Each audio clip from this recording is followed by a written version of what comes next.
Hi guys, welcome to the third part of solid state. Today we will be discussing about the formula for calculating density, edge length, mass और number of atoms. तो किसी भी cubic लट्टाइस में हम उसकी density, as length, मास या number of atoms को पता करने के लिए जिस चीज का प्रयोग करेंगे आज हम उसके बारे में स्टडी करेंगे. So the formula is density is equal to Z into M upon a cube into Na into 10 to the power minus 30 gram per centimeter cube, where A stands for edge length of the unit cell. अब यहां edge length unit cell का मैंने picometre में लिखा है, pm. अगर तो picometre में है तब तो फॉर्मूले में 10 to the power minus 30 लगाएंगे. अगर ये edge length सेंटीमीटर में दी हो तो 10 to the power minus 30 नहीं लगाएंगे. इसका रीजन है क्योंकि एक picometre 1 picometer is equal to 10 to the power minus 10 centimetres. और क्योंकि एज लेंथ का क्यूब किया जाता है तो 10 to the power minus 10 का जब क्यूब करेंगे तो 10 to the power minus 30 आएगा. तो पिकोमीटर में एज लेंथ है तो सेंटीमीटर में कन्वर्ट करनी है, 10 to the power minus 30 लगाया जाएगा फॉर्मूले में.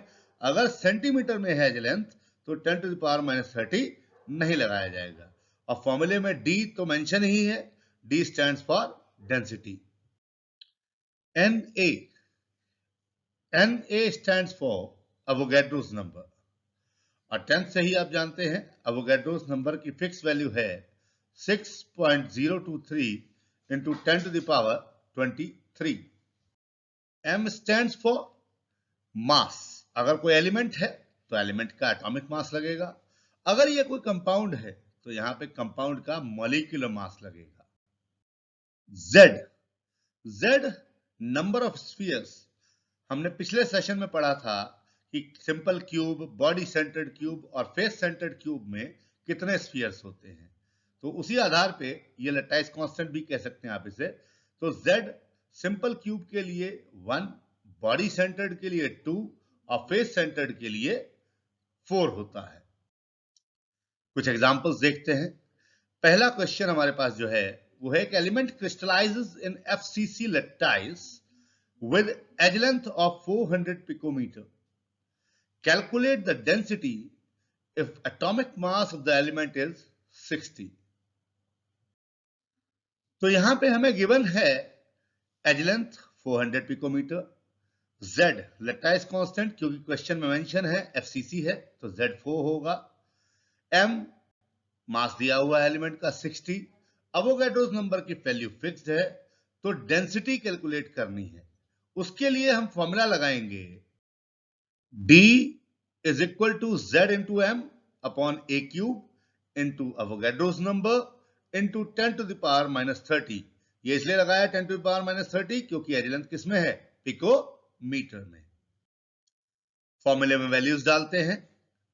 भाई Z हमें मालूम है 4 है, मास हमें मालूम है 60 है, A एज लेंथ 400 थी, उसका क्यूब करेंगे, अवोगाड्रोस नंबर लगाएंगे और कैलकुलेट करेंगे तो हमारा जो आंसर आएगा वो है 6.22 ग्राम पर सेंटीमीटर क्यूब. सेकेंड एग्जांपल देखते हैं. where the question is copper crystallizes in FCC lattice with edge length of 3.608 into 10 to the power minus 8 centimeter and density is 8.92 gram per centimeter cube. Calculate the atomic mass of copper. तो यहां पे हमें given है as length और यहां as length centimetre में है, मतलब हमें फॉर्मूले में 10 to the power minus 30 नहीं लगाना है. Z फिर से FCC के कारण 4 है, डेंसिटी गिवन है, अवोगाड्रोस नंबर गिवन है, मास हमें कैलकुलेट करना है और उसके लिए फॉर्मूला अप्लाई करेंगे D is equal to Z into M upon A cube into Na. M calculate करना है, M को छोड़ के सारी वैल्यूज डालेंगे और कैलकुलेट करेंगे. तो सारी वैल्यूज जो हैं वो है M के लिए 8.92 into 3.608 into 10 to the power minus 8 का whole cube, into 6.023 into 10 to the power 23 upon 4 and ultimately मास यहां पे जो निकल के आता है वो 63.08 AMU. AMU stands for atomic mass unit. Here we take another example. The question number 3. A compound AB exists in a simple cube with a molecular mass of 99 and has a density of 3.4 gram per centimeter cube. यहां पे हमें इसकी as length निकालनी है. So here again given simple cube है तो यहां पे z की वैल्यू 1 हो जाएगी. डेंसिटी हमारे पास है, अवोगाड्रोस नंबर है, मास है, हमें एज लेंथ निकालनी है. तो हम जो फॉर्मूला अप्लाई करेंगे वो है density is equal to z into M upon A cube into N A into 10 to the power -30. यहां मैं बता दूं कि अगर तो 10 टू द पावर -30 लगाएंगे तो एज लेंथ पिकोमीटर में आएगी, अगर ये नहीं लगाएंगे तो एज लेंथ सेंटीमीटर में आएगी. तो हम ए क्यूब के टर्म्स में फॉर्मूले को लिख लेते हैं. पहले सारी वैल्यूज डालते हैं, z की, m की, डेंसिटी की, और उसके बाद कैलकुलेट करने पर जो आंसर आता है तो ए क्यूब की वैल्यू जो है वो है 483,44092.74 पिकोमीटर. तो इसका हम क्यूब रूट निकाल लेंगे. क्यूब रूट निकालने के बाद जो फाइनल आंसर आता है एज लेंथ का है वो है 364.29 पिकोमीटर. फोर्थ एग्जांपल है थोड़ा सा एडवांस, जो कहता है an element crystallizes in FCC lattice with an edge length of 200 picometer. We have to find the density of the crystal if 200 gram of this element contains 24 into 10 to the power 23 atoms. तो कई बार ऐसा question आएगा जहां पे आपको एक particular amount of mass दिया होगा और कुछ एटम्स दिए होंगे. ये मास m नहीं है, m मतलब मॉलिक्यूलर मास या एटॉमिक मास नहीं है. तो इसमें हम सबसे पहले तो गिवन लिख लेते हैं. तो हमारे पास यहां गिवन में 3 ही इंफॉर्मेशंस हैं.